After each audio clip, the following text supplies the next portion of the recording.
It is not a question of how to play Magic the Gathering. If you are here, you already know the answer to that question. You know the basics. You know how to play lands and cast spells and use the stack and all that good stuff. Now it's time where you discover more about you as a player. After the basics are taught and retained, and you have watched my other videos about why you should be playing monocolored decks, you have a pretty good idea of what each color in Magic does on its own. You may even have identified with a certain color as your favorite way to play. Drawing cards with blue, reanimating with black, burning with red, stomping with green, and weenieing with white. But we are at a crossroads that every Magic player comes to in their playing career. Let's start combining the colors together.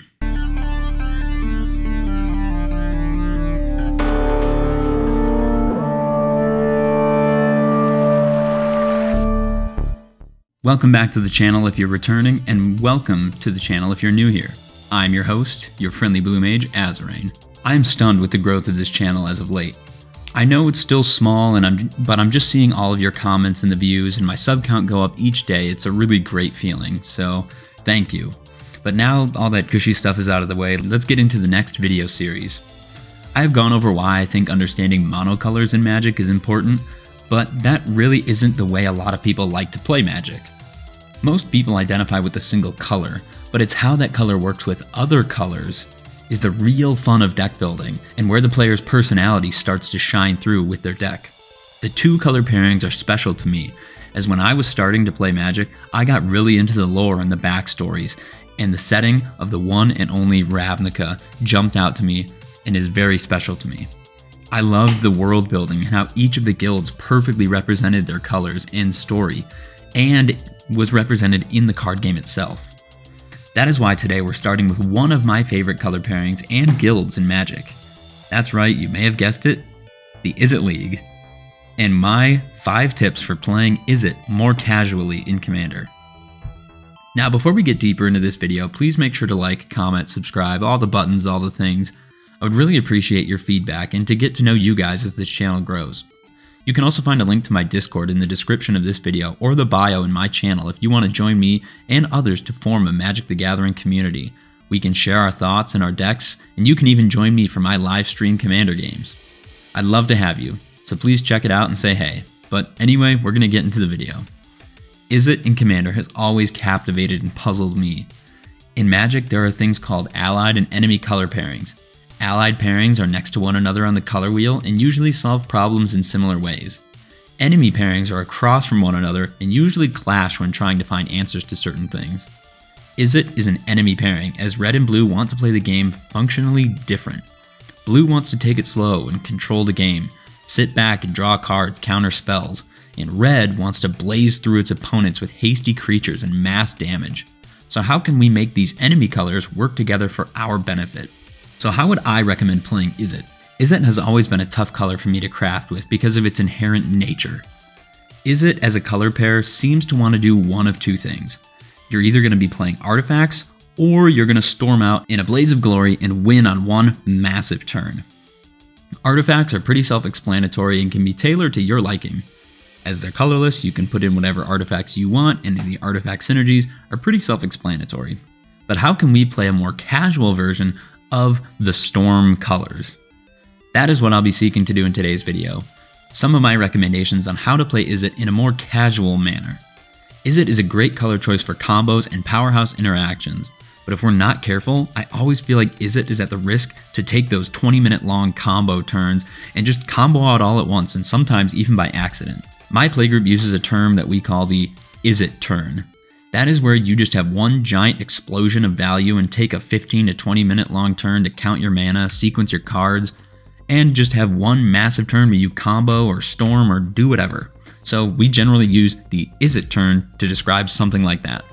So how can we still play Izzet and not fall into the trap of being that Izzet player who's going to combo and storm out and take that 30-minute turn? This is going to be difficult, but I think we can achieve this if we try hard enough. So here are my tips for playing Izzet as a more casual Commander player. Tip number 1 is to go big.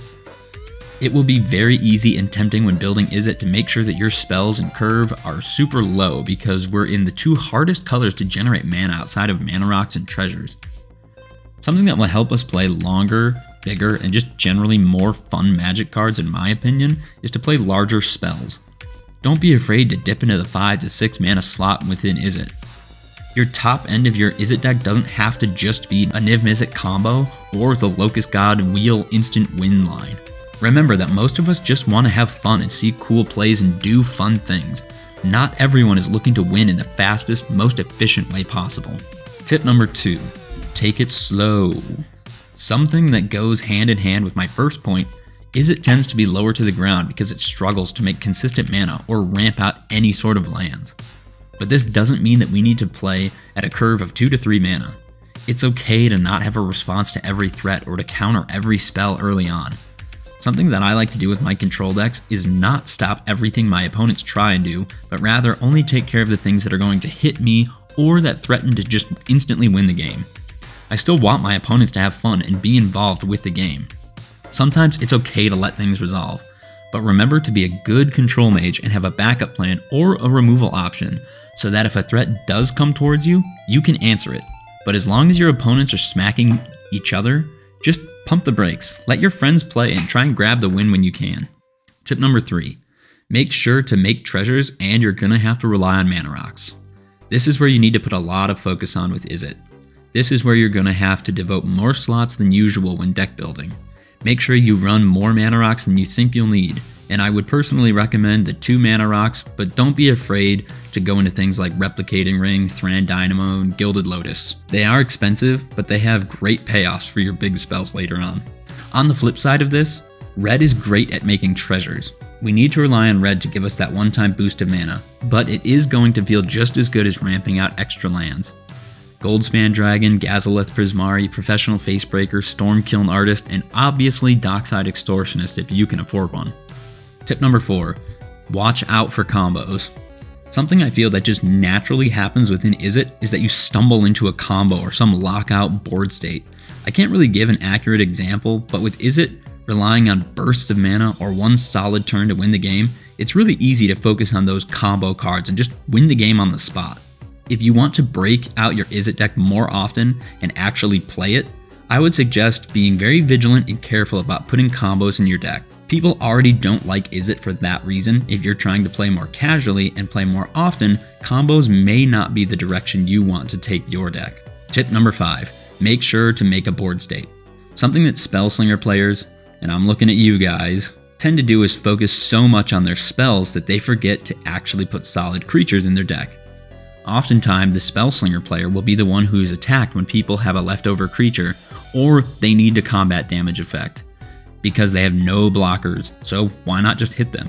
I cannot tell you how often I have been a more spell-focused deck, and I check life totals and I'm approaching 20 life, and everyone else is still near 40. It's a really bad feeling knowing that you could be the first one knocked out in a game just because you don't have any blockers. It's obvious, but token generators on spells are going to be your best friend. Talrand, Murmuring Mystic, Shark Typhoon, Metallurgic Summonings, Third Path, Iconoclast, Saheeli, Sublime Artificer are going to be what keeps your life total from plummeting behind everyone else. After all that's said and done, I wanted to take a moment to discuss some Izzet specific cards that I would recommend playing for the different strategies that Izzet can go into. So right away, our first category in Izzet is going to be token generation. Something that's going to be the thing that keeps us alive and the thing that will be the payoff for our spell slinging nature. And the first one I want to talk about is actually not a spell slinger payoff, but it's still in Izzet. It's called Improbable Alliance. Whenever you draw your second card each turn, create a 1/1 blue fairy creature token with flying, and it also has pay 6, draw a card, then discard a card. So in Izzet, we're probably going to be drawing more cards, and this will allow us to draw cards on our opponent's turn and make a flying blocker. Next is Brutaclad, Telecore Engineer. Tokens we control have haste, so all these tokens we're making can go to combat right away.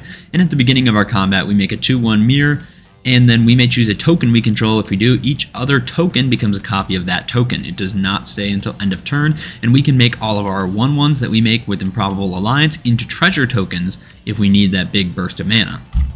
Saheeli, Sublime Artificer, Ovika, Enigma, Goliath, Magnus the Red, and Third Path Iconoclast are all going to be things where we are going to cast stuff and we are going to get tokens. Now Magnus the Red is the standout here. He doesn't actually make tokens per cast, but instant and sorcery spells we cast cost 1 less for each token we control, and he also makes a token whenever he deals combat damage. So Magnus is also that, that classic ramp like Mizzet of the Is Magnus, and just that spell reducer.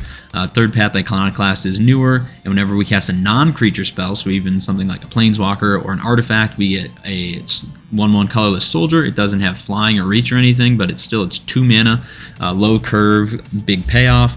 Ovika Enigma Goliath is just big mana, 7 mana, but it's got ward 3 and pay 3 life. It's got flying. We create X 1/1 red Phyrexian Goblins, where X is the mana value of spells, of non-creature spells, and Saheeli Sublime Artificer I've always found does work. It's a 3 mana Planeswalker. Whenever we cast a non-creature spell, we make that 1/1 servo. It doesn't have flying, but then you can also just have Saheeli sit around. You can use the -2. Target artifact you control becomes a copy of another target artifact or creature you control until end of turn. So this will be really nice to double up on certain effects, or to, make something into something like a mana rock to, again, get a nice boost of mana. The next section that we are going to get into is the Spellslinger payoff. First card we're going to talk about here is Sprite Dragon. Again, low to the ground, low curve. It's a 2 mana, 1/1 flying haste. Whenever you cast a non-creature spell, it gets a +1 counter. So this thing can get massive.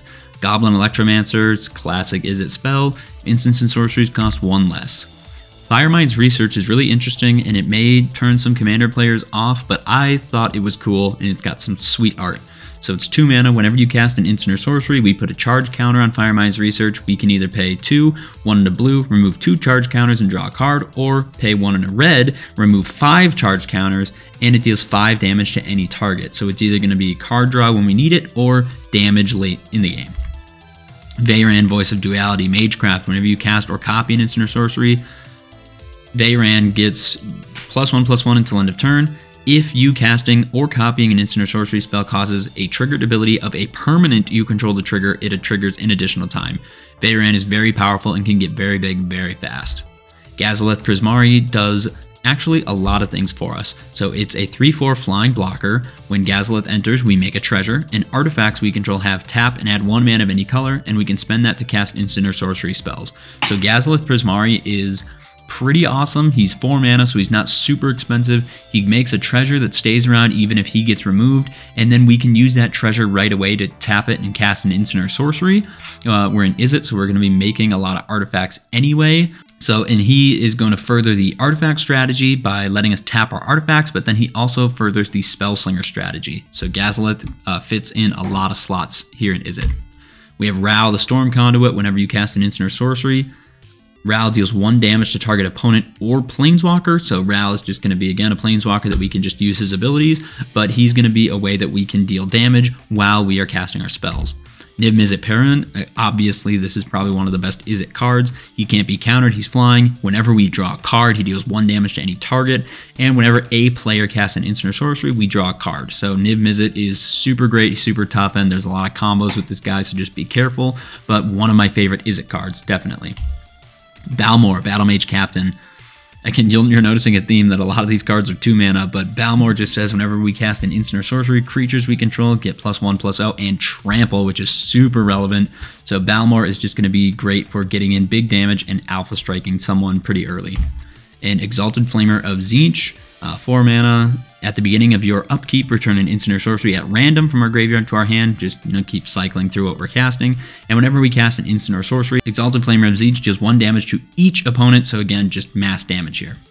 And the Pink Horror. So for 5 mana, whenever you cast an instant or sorcery, the Pink Horror deals 2 damage to any target. And when the Pink Horror dies, create 2/2 blue and red demon horror creature tokens named Blue Horror, with whenever you cast an instant or sorcery, this creature deals 1 damage to any target. So again, doling out damage, taking care of problem creatures, or hitting the problematic player that you're trying to whittle down, and the Pink Horror is just hard to get rid of. It comes down, it gets killed, and then it splits into 2 creatures that essentially just keep doing the same thing. So the Pink Horrors are just really hard to take care of.